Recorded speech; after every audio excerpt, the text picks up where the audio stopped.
আসসালামু আলাইকুম। কেমন আছেন সবাই? একটা জিনিস কি জানেন, 2024-এর জুলাইয়ের 36 দিনে যে ঘটনাটি ঘটেছিল তা আবারও হলে নতুন করে আবার যদি ইতিহাস লিখতে হয় তবে এবার আর 36 দিন নয়, সময় লাগবে শুধুমাত্র 6 দিন। কি আপনি প্রস্তুত তো? আজ 2025 আগস্টের 5 তারিখ। আমি 36 জুলাই বলেছিলাম এই কারণেই যে জুলাই মাস ততদিন শেষ হয় নাই যতদিন পর্যন্ত এই দেশের উপর থেকে দেশের অভিশাপ দূর না হয়েছে। তার জন্য যদি 36টা 37 দিনও লাগতো তাহলে সেটি হতো 36-এর পরিবর্তে 37শে জুলাই। আজ 5ই আগস্ট, অর্থাৎ আজও সেই 36শে জুলাই। দেখতে দেখতে চোখের পলকে একটা বছর পার করে ফেললাম। আজ এই দিনে আমরা গভীরভাবে শ্রদ্ধা জানাই যারা এই দিনে তাদের প্রাণকে উৎসর্গ করে আমাদের মুক্তির পথ তৈরি করে দিয়েছিল, যারা তাদের প্রাণের বিনিময়ে আমাদের স্বাধীনতাকে আমাদের কাছে পুনরায় ফিরিয়ে দিয়েছিল, যারা প্রাণ দিয়েছিল এই দেশের জন্য, যারা বুক পেতে দিয়েছিল এই দেশের গণতন্ত্রকে রক্ষা করার জন্য। শহীদদের আত্মার মাগফিরাত কামনা করি। মহান আল্লাহ তাআলা যেন তাদেরকে জান্নাতের সর্বোচ্চ স্থান দান করেন, তাদের পরিবারকে যেন মহান আল্লাহ তাআলা ধৈর্য ধারণ করার তৌফিক দান করেন। আর যারা এখনো আহত আছেন, সেই দিনের সেই দুর্বিষহ স্মৃতি এখনো মনের ভিতরে বয়ে বেড়াচ্ছেন, দোয়া করি আল্লাহ তাআলা যেন তাদেরকে খুব দ্রুত সুস্থতা দান করেন এবং তারা যেন সুষ্ঠু স্বাভাবিক জীবনে ফিরে আসতে পারেন। একটা জিনিস কি জানেন, এই 5ই আগস্ট তথা 36শে জুলাই এটি কিন্তু হঠাৎ করে আসে নাই।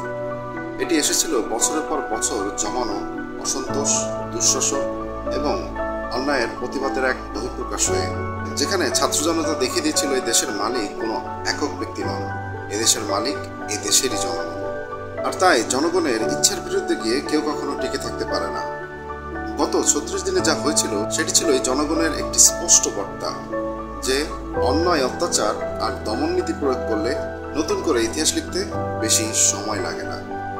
ভুলে যাবেন না, যদি সেই অন্যায় আবার ফিরে আসে, যদি সেই দুঃশাসন আবার ছায়া ফেলে এই দেশের গায়ে, তাহলে 36 দিন তো অনেক দূরের কথা।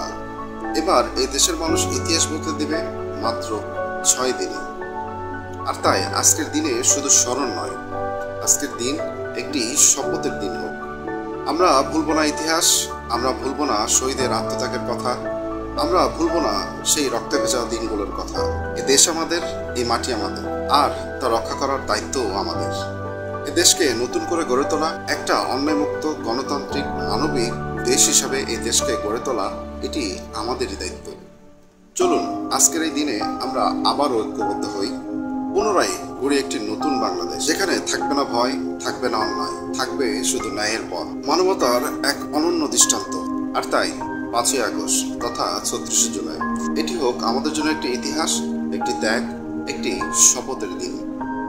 আর যারা এই দেশে শহীদের রক্তের উপর দাঁড়িয়ে এখনো পর্যন্ত অন্যায়, দুর্নীতি ও জুলুমের কথা ভাবছেন, তাদেরকে আবারও স্মরণ করে দিতে চাই, গত 36 দিনে বাংলাদেশের যে নতুন ইতিহাস রচিত হয়েছিল তার পুনর্ব্যক্ত আবারও যদি ঘটে, তবে নতুন করে পুনরায় ইতিহাস লিখতে এ জাতি 6 দিনের বেশি সময় নেবে না।